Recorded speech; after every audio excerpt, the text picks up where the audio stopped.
যাই হোক, আশা আপার কাছে আমার একটা প্রশ্ন, এই যে এত এত টিম তৈরি হয়েছিল তখনকার সময়ে, তো আপনি কোন কোন টিমের সাথে কাজ করেছেন?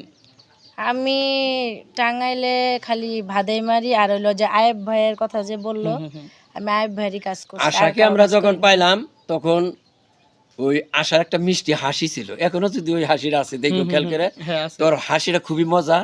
যখন গানে কাজ করতো আমরা কোলোর শটটা আমরা এখন তো হলো দর বলা দে মারি কি এর আবার কান্দাগাড়ি, এখানকার এই জন্য গল্প মান নাই, গল্পেরও কোনো ফুর্তি নাই, কোনো স্বাদ নাই। আগে যখন কাজ করতাম আমরা একটা গল্প দুইটা গল্প করতাম সারা দিন বেড়ে, সারা রাত বেড়ে, সারাদিন বেড়ে। পরের দিন গেতো গা। একটা অ্যালবামের কাজ করতাম আমরা 27টা দিন বেড়ে। আর এখন এক মাস তুমি শুটিং এ মানে মাল সারবা ক্যামেরা দিয়ে শুটিং করো একদিনে।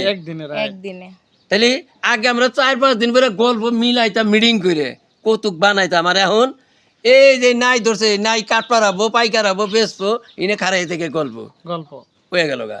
এই জন্য এত ডিফারেন্স।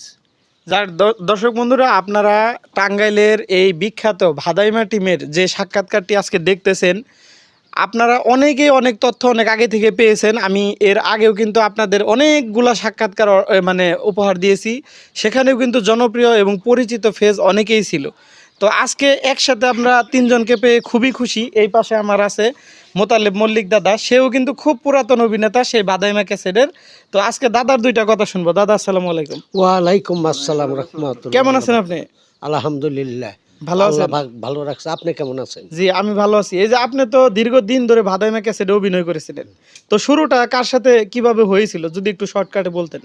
শুরুটা আমি তো অতি ফার্স্টের থেকে ছোট্টবেলার থেকে আমি ওই যে নাটক যাত্রা হইতো না, নাটক যাত্রার মধ্যে কৌতুক করতাম। তারপরে আমি আমার হিঙ্গানগরের দলে একটা সঙ্গের দল ছিল, ওই সঙ্গের দলে আমি সং করতাম, মেন জোকার ছিলাম।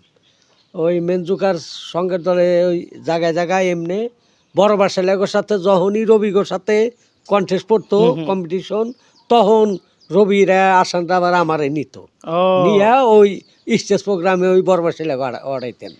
তাহলে বলতে গেলে একটা জিনিস বলা চলে যে আপনি একদম অনেক পুরাতন শিল্পী। শুধু যে ভাদাইমা ক্যাসেটে অভিনয় করে যে প্রথম যাত্রা শুরু করেছেন তা নয়, এর আগেও আপনার ভিডিও অথবা আপনার স্টেজ প্রোগ্রাম ছিল। স্টেজ প্রোগ্রাম আরো 30 বছর আগে। তা ও যাক, অনেক